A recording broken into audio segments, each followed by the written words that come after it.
ഇപ്പോൾ ട്രെൻഡിങ് ആയിട്ടുള്ളൊരു സാധനമാണല്ലോ ഈ ഈജിപ്ഷ്യൻ ആൻഡ് അമേരിക്കൻ ഡെസേർട്ട്സ്. നമ്മുടെ സെലങ്കാട്ടിയ, ഹെബ കേക്ക് എന്നൊക്കെ പറഞ്ഞ് കുറേ ഐറ്റംസ്. സൈൻ ലബാനൊക്കെ എല്ലായിടത്തും ഇപ്പോൾ ഭയങ്കര ഫേമസ് ആണ്, ഭയങ്കര തിരക്കുമാണ്. അതുപോലൊരു ഔട്ട്ലെറ്റ് ഇപ്പം നമ്മുടെ കേക്കിന് ഫേമസ് ആയിട്ടുള്ള കഫേ അൽബാസിയോക്കാരുണ്ടാക്കിയതാണ് കേട്ടോ ഇത്. അൽ ലബാൻ എന്ന് പറഞ്ഞ പുതിയ ഒരു ഷോപ്പിൻ്റെ അവരുടെ ഒരു ഉദ്ഘാടനം. ഈ കഫേ അൽബാസിയോ തന്നെയാണ് ഇങ്ങനത്തെ ഈജിപ്ഷ്യൻ ഡെസേർട്ട്സ് കൊടുക്കുന്നത്. ഇങ്ങനെ ഒരു ഗിഫ്റ്റ് പാക്ക് പോലെ ഇങ്ങനെ കോംബോ ആയിട്ട് 3 വരുന്നത് ഇങ്ങനെ ഒരു പാക്കറ്റായിട്ട് 600 റുപ്പീസിനുണ്ട് കേട്ടോ.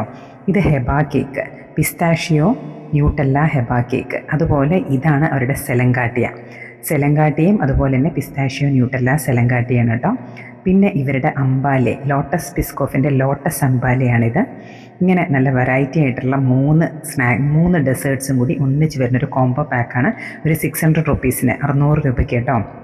അപ്പോൾ ബാക്കി സൈൻ ലബാനിൽ നിന്ന് വാങ്ങുന്നതിനേക്കാളൊക്കെ റേറ്റ് കുറവാണ്. സൈൻ ലബാനിൽ നിന്ന് 350 രൂപയാണ് ഒന്നിന്. ഇങ്ങനെ 3 വാങ്ങുമ്പോൾ ഏകദേശം ഒരു 800-900 റുപ്പീസൊക്കെ ആവും കേട്ടോ. അപ്പോൾ നമുക്ക് ഓരോന്നായിട്ട് ടേസ്റ്റ് ചെയ്യാം.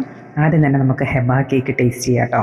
Nutella പിസ്താഷിയോ ഹെബ cake. മുകളിൽ ഇങ്ങനെ ഹാഫ് ഭാഗം ന്യൂട്ടല്ലയും ഹാഫ് പിസ്താഷിയോയും, പിന്നെ അടിയിൽ നല്ല ഡാർക്കായിട്ടുള്ളൊരു ബ്ലാക്ക് ഫോറസ്റ്റ് ഒക്കെ പോലത്തെ ബ്ലാക്ക് കേക്കും, പിന്നെ കുനാഫ മിക്സ് പോലത്തെ കുനാഫിൻ്റെ കുറേ സേമിയ പോലത്തെ സാധനമൊക്കെ കൂടിയായിട്ട് നല്ല റിച്ചായിട്ട് നല്ല ടേസ്റ്റി ആയിട്ടുള്ള ഹൈ കാലറി ആയിരിക്കും, പക്ഷെ സംഭവം നല്ല ടേസ്റ്റിയാണ് കേട്ടോ. കുട്ടികൾക്കൊക്കെ ഏറ്റവും ഇഷ്ടമുള്ളത് ഈ ഡെസേർട്ടുകളാണല്ലോ, ഈ ഈജിപ്ഷ്യൻ അമേരിക്കൻ ഡെസേർട്ട്സ് ആണ്. അടുത്തത് നമുക്ക് സെലങ്കാട്ടിയ ടേസ്റ്റ് ചെയ്യാം കേട്ടോ. ഈ സെലങ്കാട്ടിയിലാണ് നമുക്ക് മുകളിൽ ഇതുപോലെ തന്നെ പിസ്താഷിയോയും ന്യൂട്ടല്ലയാണ് ഏറ്റവും മുകളിൽ സ്പ്രെഡ് ചെയ്തേക്കുന്നത്.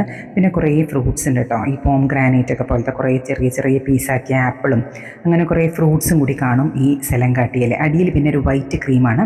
ഹെബ കേക്കാണ് അതിൻ്റെ അടിയിൽ ഒരു ബ്രൗൺ ആയിട്ടുള്ള നമ്മൾ ഡാർക്ക് ഫോറസ്റ്റ് ഒക്കെ ഉള്ള പോലത്തെ ഒരു കേക്ക് ഉണ്ടാവുക. ഇതിനകത്ത് നല്ല വൈറ്റ് ആയിട്ടുള്ള ക്രീം ഉണ്ടാവുക കേട്ടോ. അടുത്തതായി നമുക്ക് അംബാലയെ ടേസ്റ്റ് ചെയ്യാം. അംബാലയിലും കുറേ ലോട്ടസ് ബിസ്കോഫിൻ്റെ കുറേ പീസസ് ഉണ്ട്. പിന്നെ അങ്ങനെ കുറേ ക്രീമി ആയിട്ട് അടിയിൽ. ഏതായാലും എല്ലാവർക്കും നല്ല ഇഷ്ടമായി, നല്ല എൻജോയ് ചെയ്ത് തന്നെ കഴിച്ചു. അപ്പോൾ അൽബാസിയോടെ ട്രൈ ചെയ്യാം.